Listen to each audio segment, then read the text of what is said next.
It was on May the 1st that the two came back at last to the brink of the valley of Rivendell, where stood the last homely house. Again it was evening, their ponies were tired, especially the one that carried the baggage, and they all felt in need of rest. As they rode down the steep path, Bilbo heard the elves still singing in the trees, as if they had not stopped since he left, and as soon as their riders came down into the lower glades of the woods, they burst into a song of much the same kind as before. This is something like it. The dragon is withered, his bones are now crumbling, his armor is shivered, his hammer is humbled. The sword shall be rusted, and throne and crown perish, with strength and men trusted, and wealth that they cherish. Here your grass is still growing, and leaves are yet swinging, the white water flowing, and youngs are let singing.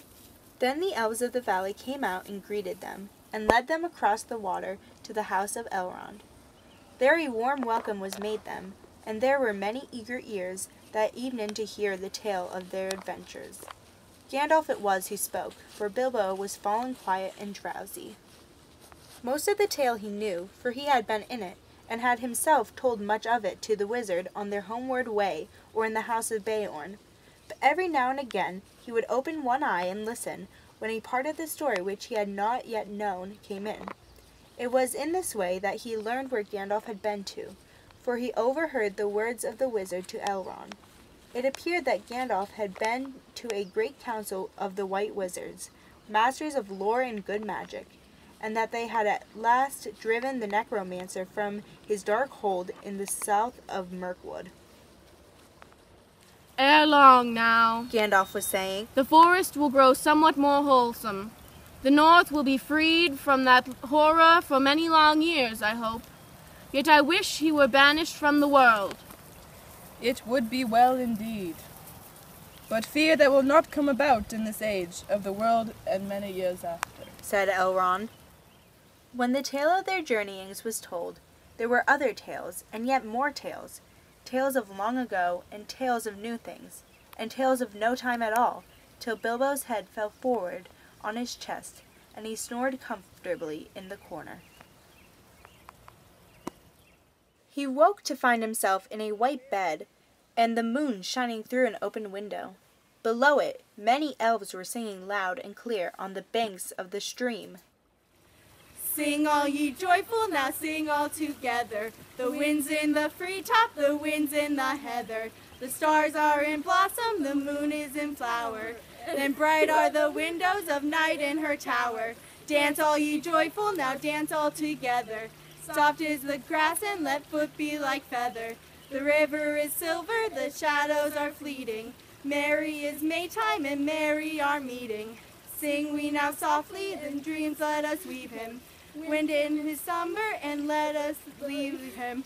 The wanderer sleepeth, now soft be his pillow. Lullaby, lullaby, alder and willow. Sigh no more pine, till the wind of the morn. Fall moon dark be the land. Hush, hush, oak, ash, and thorn. Hush be all water till dawn is at hand.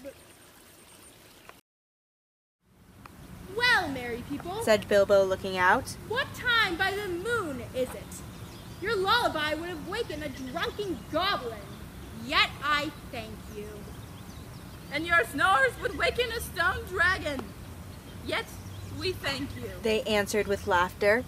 It is drawing towards dawn, and you have slept now since the night's beginning. Tomorrow, perhaps, you'll be cured of weariness. A little sleep does a great cure in the house of Elrond, he said. But I will take all the cure I can get. A second good night, fair friends. And with that, he went back to bed and slept till late morning. Weariness fell from him soon in that house, and he had many a merry jest and dance, early and late with the elves of the valley. Yet even that place could not long delay him now, and he thought always of his home. After a week, therefore, he said farewell to Elrond, and giving him such small gifts as he would accept, he rode away with Gandalf. Even as they left the valley, the sky darkened in the west before them, and wind and rain came up to meet them.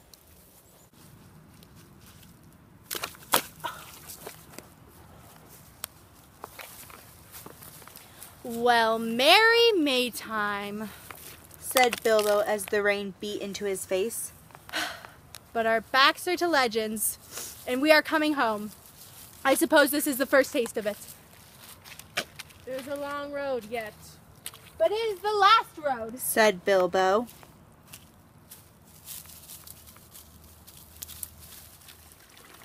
They came to the river that marked the very edge of the borderland of the wild, and to the ford beneath the steep bank which you may remember. The water was swollen both with the melting of the snows at the approach of summer and with the day-long rain. But they crossed with some difficulty and pressed forward as evening fell on the last stage of their journey. This was much as it had been before, except that the company was smaller and more silent. Also, this time, there were no trolls. At each point on the road, Bilbo recalled the happenings and the words of a year ago. It seemed to him more like 10, so that of course he quickly noted the place where the pony had fallen in the river, and they had turned aside for their nasty adventure with Tom and Bert and Bill. Not far from the road, they found the gold of the trolls, which they had buried, still hidden and untouched. I have enough to last me my time, said Bilbo when they had dug it up. I dare say you could find a better use for it. Indeed I can, Said the wizard. but share and share alike. Your needs may be more than you expect. So they put the gold in bags and slung them on the ponies, who were not at all pleased about it. After that their going was slower, for most of the time they walked, but the land was green and there was much grass through which the hobbit strolled along contentedly. He mopped his face with a red silk handkerchief. No, not a single one of his own had survived. He had borrowed this one from Elrond, for now June had brought summer, and the weather was bright and hot again. As all things come to an end, even this story, a day came at last when they were in sight of the country where Bilbo had been born and bred, where the shapes of the land and of the trees were as well known to him as his hands and toes.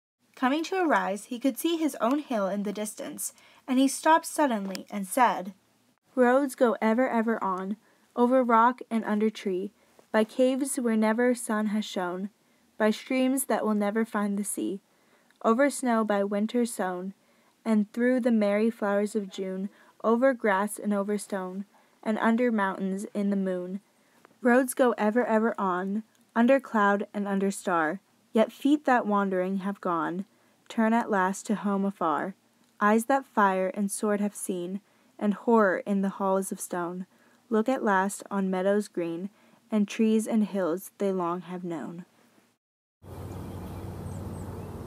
Gandalf looked at him. My dear Bilbo, He said, something is the matter with you. You are not the hobbit that you were. and so they crossed the bridge and passed the mill by the river and came right back to Bilbo's own door. Bless me, what's going on? He cried. There was a great commotion, and people of all sorts, respectable and unrespectable, were thick around the door, and many were going in and out, not even wiping their feet on the mat, as Bilbo noticed with annoyance. If he was surprised, they were more surprised still. He had arrived back in the middle of an auction. There was a large notice in black and red hung on the gate, stating that on June the 22nd, Messrs. Grub and Bunnones would sell by auction the effects of the late Bilbo Baggins, Esquire, of Bag End, Underhill, Hobbiton. Sale to commence at 10 o'clock sharp. Bilbo's cousins, the Sackville Bagginses, were busy measuring his rooms to see if their own furniture would in fact fit. In short, Bilbo was presumed dead, and the return of Mr. Baggins created quite a disturbance, both under the hill and over the hill and across the water. Indeed, Bilbo found that he had lost much more than his spoons. He had lost his reputation. One autumn evening, some years afterwards, Bilbo was sitting in his study writing his memoirs. He thought of calling them, There and Back Again, A Hobbit's Holiday, when there was a ring at the door. Come in! It was Gandalf and a dwarf, and the dwarf was actually Balin. Balin noticed that Mr. Baggins' waistcoat was more extensive, and Bilbo noticed that Balin's beard was several inches longer, and his jeweled belt was of great magnificence. They fell to talking of their times together, of course, and Bilbo asked how things were going in the lands of the mountain. It seemed they were going very well. Bard had rebuilt the town and dale, and men had gathered to him from the lake and from west and south, and all the valley had become tilled again and rich, and the desolation was now filled with birds and blossoms in the spring, and fruit and feasting in autumn. Lake Town was refounded and was more prosperous than ever, and much wealth went up and down the running river, and there was friendship in those parts between elves and dwarves and men. The old master had come to a bad end. Bard had given him much gold for the help of the lake people, but being of the kind that easily catches such disease, he fell under the dragon sickness, and took most of the gold and fled with it, and died of starvation in the waste, deserted by his companions. The new master is of a wiser kind, Said Balin. and very popular, for, of course, he gets most of the credit for the present prosperity. They are making songs that say that in his time the rivers run with gold. So the prophecies of the old songs have come true, after a fashion. Said Bilbo. Of course. Said Gandalf. And why should they not prove true? Surely you don't disbelieve the prophecies because you had a hand in bringing them about yourself. You don't really suppose, do you, that all of your adventures and escapes were managed by mere luck? Just for your sole benefit? You are a very fine person, Mr. Baggins, and I'm very fond of you. But you are only quite a little person in a wide world, after all. Why, of course.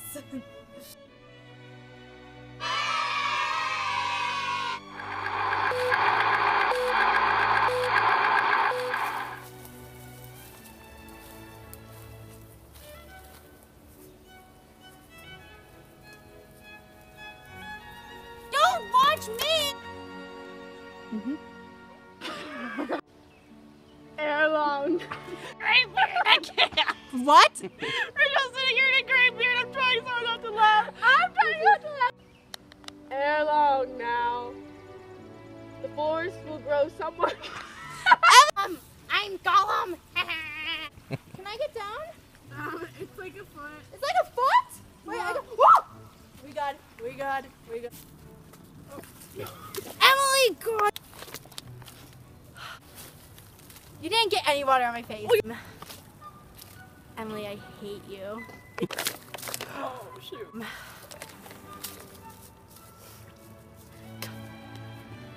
Well, I didn't say my line, Andrew. Don't forget yourself.